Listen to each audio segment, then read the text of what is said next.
Hey guys, okay, so today we're doing Roti and Daal. This is our unleavened bread as a part of the curriculum for bread products.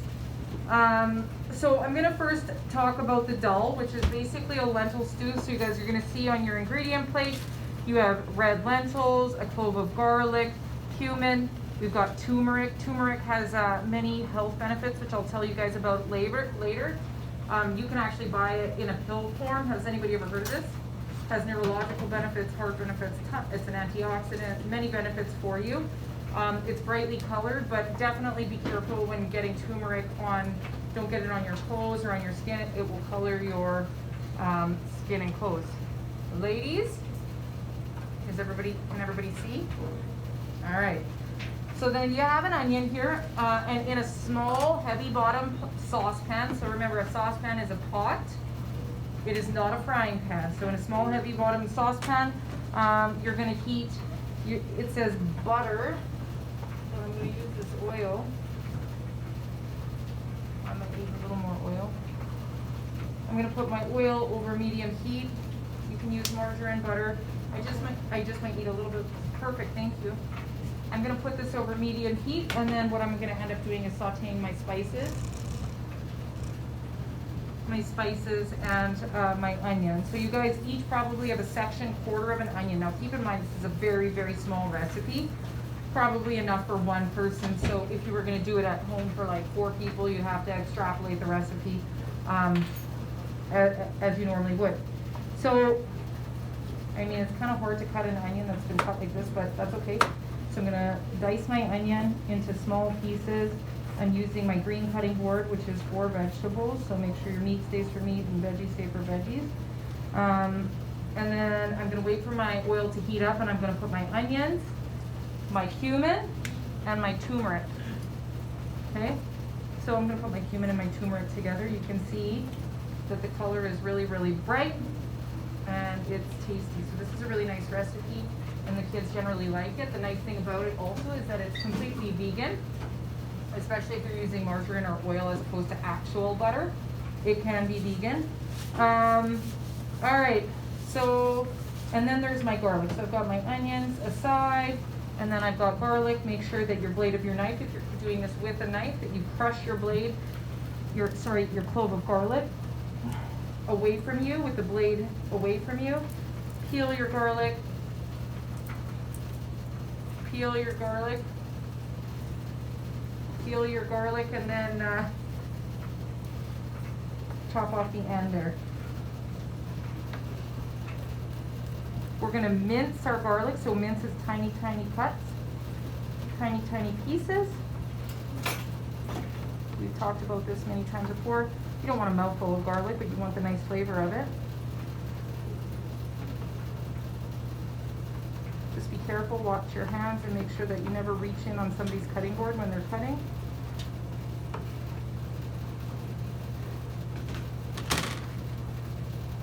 Go put it on my desk. That's it, you too many, on my desk. Done. All right, so I've got my garlic, my onion. Now I'm going to go over here to check to see if how my oil is doing. Now it's not hot enough, so hot oil should run like water through the pan. So what I'm going to do to see if my oil is warm is I'm just going to put a little tester piece of onion in there, and when it starts to sizzle, I know that I can put the rest in. We want to saute our onions until they are transparent, Alex. We want them to be transparent. And we don't want our garlic to ever get black or dark brown, because garlic turns bitter when you overcook it or if you burn it. And it will ruin the flavor of everything that you're making if you should burn your garlic. So I wouldn't add the garlic first, and make sure your oil is not too hot, okay? So while I wait for that to happen, I'm gonna move this, and I'm gonna move on to the bread. So also with the lentils, they are red lentils, even though I recognize that they're orange, but basically lentils are a legume, they're grown in a pod, and then we rehydrate them, and we're gonna rehydrate them and make the dal just by adding some chicken stock. Now this one is in a bright yellow, that's fine. This is chicken stock, and basically we're going to rehydrate them with heat and chicken stock, and we're going to have a lentil stew. So then you use your roti, which are your flatbreads, to kind of eat the stew with. Okay, that is the function of today's recipe. All right, I'm going to move these things out of the way, and I'm going to move on to the bread. All right, move this out of the way. Okay, Dan's keep an eye out for my my onion, okay? All right. So now I'm gonna move on to actually making roti. Roti is an unleavened flatbread, okay? It's an unleavened flatbread. It doesn't have a leavening agent in it. It's supposed to be as flat as possible, right? So you take 1 cup of flour, 1 cup of flour, so I have a half a cup here, so this fits nicely into my little mini pantry jar. So 1 cup of flour. Now you don't want this to be dry either, so to 125 water, or maybe just slightly more than that. You guys should use a liquid measuring cup. I don't have another one. Oh, yes I do, right here, right in front of me. So I'm gonna use 125 warm water. It doesn't have to be super warm or hot or anything because there's no yeast. Okay, there's no yeast. And then it says 5 mils of baking powder, so just a little bit of baking powder.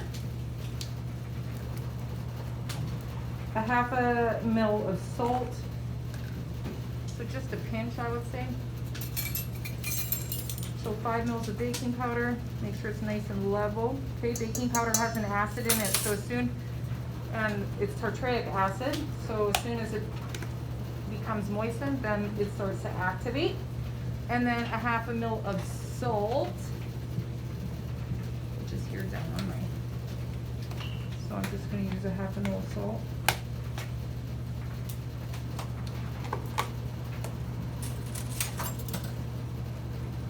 Half a mil of salt or so. Now, and then it says 15 mils of oil. It says drizzle over the flour. We're going to drizzle the oil over the flour, 15 mils, and then it tells you to cut it in, which is actually pretty atypical. It's not a typical process for oil. And then I'm going to get rid of my dirty dishes. So to cut in, you always need a pastry blender. So I'm going to come in and steal a pastry blender, excuse me, from one of my, sorry for the bite. So this is a pastry blender. It's used to cut usually solid fat in, and we're just going to cut our oil in. Now, this recipe calls for 15 mils of oil, which isn't a lot. If you're at home, I might use 30, a little bit more. Cut it in just so there's a little bit of oil in there and a little bit more of a coarseness to the flour. And then it says, quickly disperse within the flour mixture the 125 mils of warm water and add enough just basically to make a nice soft dough. And I like to use a fork when I do it. So just toss everything together. And when I'm tossing a dough together, I just kind of toss it, okay, and then I can see, all right, this part needs more water. Toss it together. If you're finding you don't have enough water and it's not coming together, then just use a little more, not a big deal.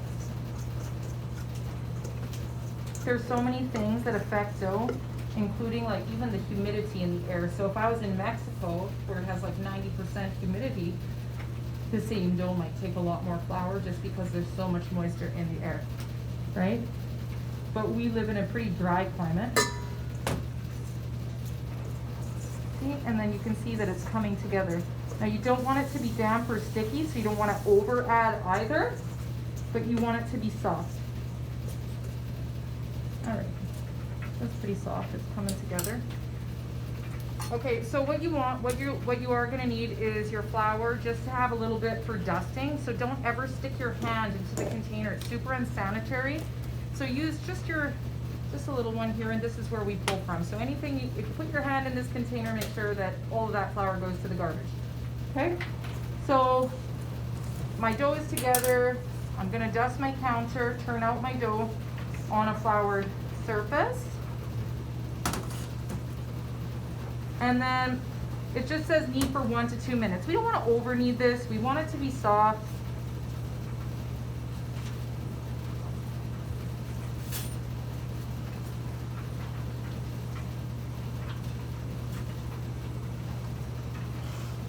Okay, we bring it together, it's nice and soft, you can see it's pretty pliable. And whether there is yeast in this or not, we still have to do a resting period, okay?